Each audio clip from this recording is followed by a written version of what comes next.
And welcome back, ladies and gentlemen. Happy Sunday. Hope you're enjoying the football game early. Welcome back to another episode on the Grade A Fantasy channel of Grade A Power Plays. I am watching this game in the background. I have obviously it on silent so I can record this video. I understand it's a football day, but I still did some research to get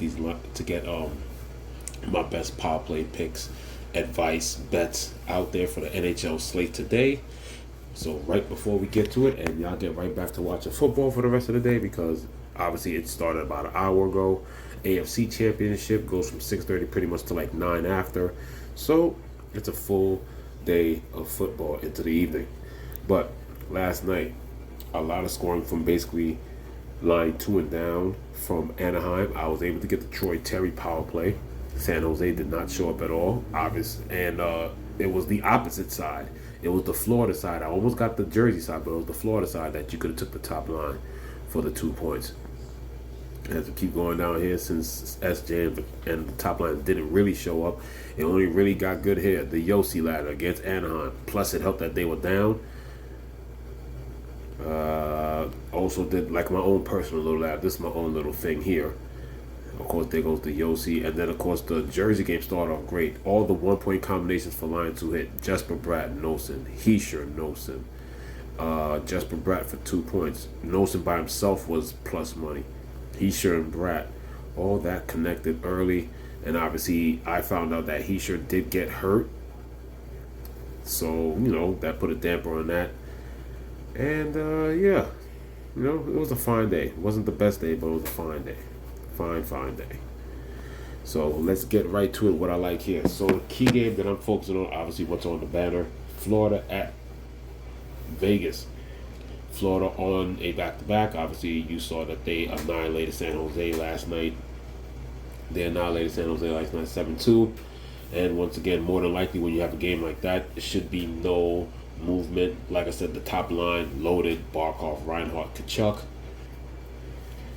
Bennett, Maki Samakevich, and E2D2, and then you got Lundell, Verhage, and Bothquist. That hit, and that's been getting better, so we're going right back to it. But at first, the reason with the prices, I normally don't bet these guys, but they were all minus 158 this morning, each one of them. So I just lined them all up, and then I just took them for plus 177. They're playing together, plus they're fully correlated on the power play. Yes, we're dealing with a Vegas team that is basically bottom 2. Only the Islanders give up less penalties than them, but it's still a 76.9% penalty kill. And then, like I said, we do have on the opposite end. We're going to be attacking Florida. We're going to be attacking Florida's penalty kill just in a bit. We'll get there in a second. But with the good odds in this game and everything so tight in the odds, it's one of the few times I think we should take advantage of getting to the Florida top line. Obviously, Verhage and Lundell are both positive on that third line. They'll see the depth matchups of Vegas. They'll probably see the Dorofeyev, Hurdle, Olofsson line, and if not, they'll probably see that third line that's missing William Karlsson because William Karlsson is out. And they'll have the Nicholas Wall, Keegan Kolosov, and Brendan Bryson line. So, obviously, with Carter Verhage and that, obviously, I parlayed that, 243. It is definitely worth a shot. Plus, Lundell could get his own point, which what happened last night, but they did correlate. But Lundell at any time could get his own point, and plus Verhage's also on the top line. Finally, Florida has loaded up that top line. And then, of course, on the opposite end, good odds with Hurdle and Dorofeyev, 161. The odds are pretty much souped up last night, so I think Eichel was 4 point minus 320 or something like that, 280, something in that case. And then, of course, we'll go with the different line combinations of Barkov, Reinhardt, Barkov, Kachuk, right then and there. Now, what else do I want to go into? I'm still first off, Ekblad came back last night. As you saw in my video yesterday, I did put up an update that Ekblad did come back from injury. So he took over the power play, got a power play point, also scored a goal. So I told everybody that Schmidt was off the power play. What was funny was Schmidt ended up scoring a goal, so he would have been a nice solo point by himself. But until they let me see if I do anything here. Until they do something with the props and power play points, I don't see anything really. I really want Ekblad there. But until then, obviously, the odds aren't that juicy because I got line combination odds that are better than what Jack Eichel, Stone, and almost Shea Theodore are. But Matthew Kachuk, Bible at 240. Tomas Herman, Pavel Dorofeyev. Don't forget, Florida is now third. Calgary took them over when it came to the penalty minutes because Calgary I think had like 15 minutes in penalties last night.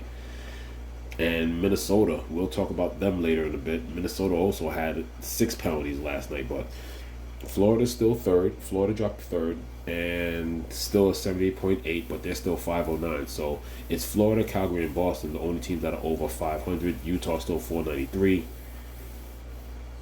So if anything, I'm waiting to see if Ekblad is up there because I would definitely take that because, like I said, Vegas definitely at the bottom, but it's still a 76.9 penalty kill. Now, they played last night, but I'm definitely waiting to see also. Most likely, if they play last night, it should most likely not be Bob going back to back. And it wasn't confirmed last I saw. Aiden Hill was definitely confirmed. So right now, it should be Spencer Knight. It just hasn't been confirmed yet. But Aiden Hill is confirmed the goalie today. Vegas was off last night, so they was able to have a morning skate.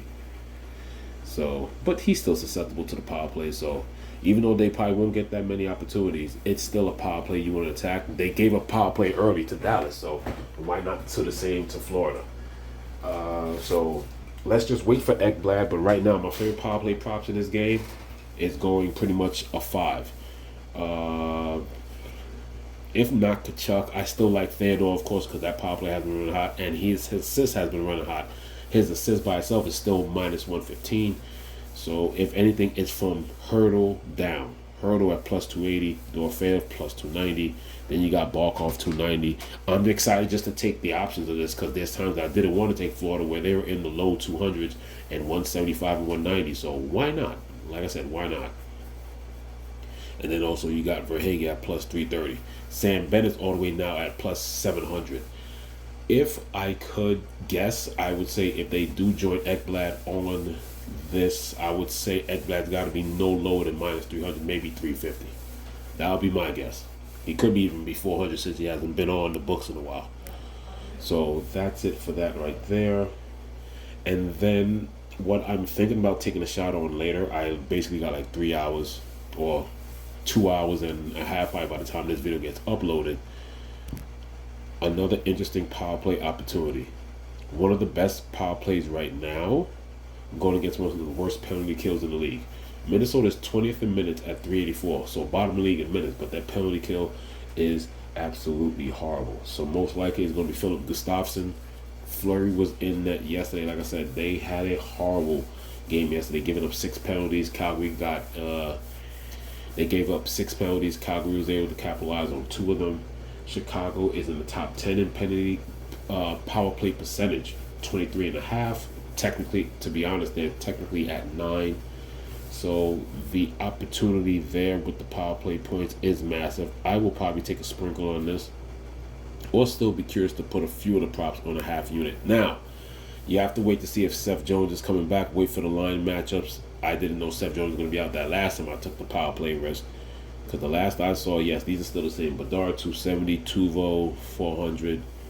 You still got Bertuzzi 500 and Ryan Donato 6. I don't know if they have him there even on assists, but we got to wait to see if Seth. But most likely they're not going to add Seth Jones. If he's not here now, and this game is in 3 hours, more than likely I have more of a hope that Ekblad gets put onto the board in 4 hours, if anything.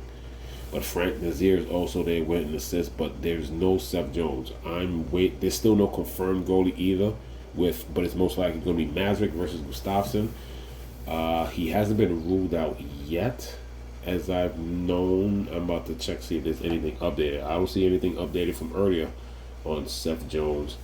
But if Seth Jones is back, he'll be back on top of the power play. Let's see here. I don't see anything here. And last I saw, it was Alex Vlasic that was running the power play. So it'd be nice to have him there. He'll probably have odds like a Donato or somebody, or Bennett, like 600 plus 700. But that's the little educated guess that I have right there. Low risk, high reward. Like I said, they're obviously it's Chicago, so they're gonna have good odds with the power play. So that's definitely the other bets that I'm looking at right now. Like I said, Bedard, and then like I said, everybody's 400 and higher. With the way they just, with just the way that they're just giving up these minutes, it's just worth a shot. Not looking for no line combinations or anything like that, but just strictly power plays with Chicago. Nothing updated as of yet, but definitely take a look at. I'm looking at some stuff right now. Jones was out with an illness.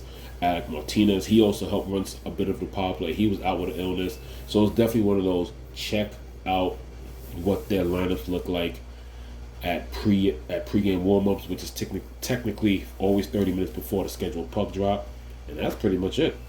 So with that, just a little bit of NHL news today. Once again, good luck. I'm playing the FanDuel slate, the $3 contest with $25K up top. If you don't have Saquon Barkley, close your laptop, or the lineup that you don't have Saquon Barkley, close your laptop. If you did single entry and try to get different without Saquon Barkley, close your laptop. Have a good day. Let's get ready for a new week. This is Grade A Fantasy with another episode of Grade A Power Plays, signing off.